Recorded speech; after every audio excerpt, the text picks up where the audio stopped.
नमस्ते। आज हम एक इंटरेस्टिंग केस के बारे में बात करेंगे। एक अराउंड 60-65 ईयर ओल्ड आदमी सडनली उसके रिलेटिव्स ने ऐसा महसूस किया कि उसका बिहेवियर थोड़ा अजीब होने लग गया है। वो नॉर्मल से ज़्यादा चिड़चिड़ा रहने लग गया, चिल्लाने लग गया, गाली गलौज करने लग गया घर में, अपने रिश्तेदारों पे अननेसेसरी छोटा छोटा चीज़ों में गुस्सा करने लग गए। तो उन्हें पहले लगा कि ये ओल्ड एज की वजह से है, बट जैसे जैसे टाइम बीतता गया, एक 6-8 महीने में उनको लगा कि उसका ये एग्रेसिव बिहेवियर और इरेशनल बिहेवियर ये बढ़ते जा रहा है। तो उन्होंने डिसाइड किया कि वो किसी डॉक्टर की हेल्प लेंगे। तो उन्होंने, मेरे एक दोस्त है डॉक्टर विजय करके, वो साइकेट्रिस्ट है, उनको जाके वो पेशेंट को दिखाया। तो शुरुआत में उन्हें कुछ दवाइयाँ चालू की, बट वो ट्रीटमेंट को उतना ज़्यादा रिस्पॉन्ड नहीं कर रहा था। इसके लिए उन्हें भी कुछ डाउट लगा और उन्होंने वो पेशेंट का MRI किया। तो जैसे ही MRI किया, to all of our surprise, उनको दिमाग में एक अराउंड 5-5.5 सेंटीमीटर बड़ा ब्रेन ट्यूमर था और ये ट्यूमर उनके दिमाग के सामने वाले हिस्से यानी फ्रंटल लोब में था। और अपना फ्रंटल लोब ये अपना बिहेवियर का सेंटर रहता है और इस वजह से ही शायद वो पेशेंट का बिहेवियर नेचुरली धीरे धीरे चेंज हो रहा था।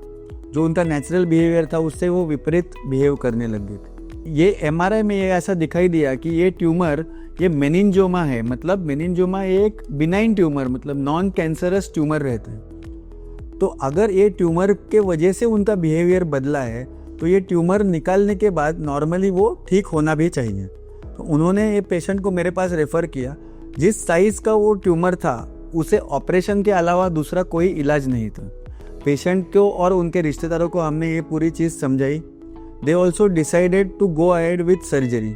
हमने वो पेशेंट के ऑपरेशन किया जिसमें एक यहाँ पे कट करके स्कल का थोड़ा पोर्शन निकाल के ब्रेन के अंदर दूरबीन से जाके वो धीरे धीरे नॉर्मल ब्रेन से वो पूरा ट्यूमर गोले जैसा सेपरेट करके वो ट्यूमर को हमने निकाला।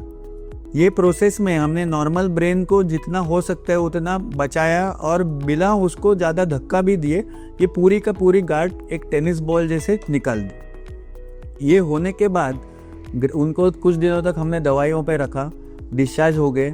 उसके बाद भी थोड़े दिनों तक साइकेट्री की दवाइयाँ उनकी चालू रखी।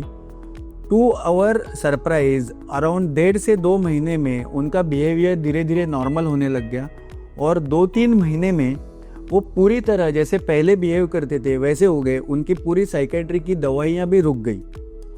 कहने का तात्पर्य ये है कि हर पेशेंट जिसका कुछ बिहेवियर में चेंजेस होता है वो साइकेट्री की वजह से ही है, ऐसा ज़रूरी नहीं है। इसके लिए हमें भी कभी जब भी हमको सडनली कुछ बिहेवियर चेंज लगता है तो एक बार तो ब्रेन स्कैनिंग करना बहुत ज़रूरी है ताकि हम ये रूल आउट कर सके कि हम ब्रेन के कुछ पैथोलॉजी को मिस तो नहीं कर रहे जिसके वजह से ये बिहेवियर सिम्टम्स हो रहे हैं। ये पेशेंट के केस में तो उनके फैमिली को बहुत अच्छा रिलीफ मिला क्योंकि पेशेंट पूरी तरह से आफ्टर सर्जरी नॉर्मल हो गया और आज नॉर्मल लाइफ जी रहा है। Thank you.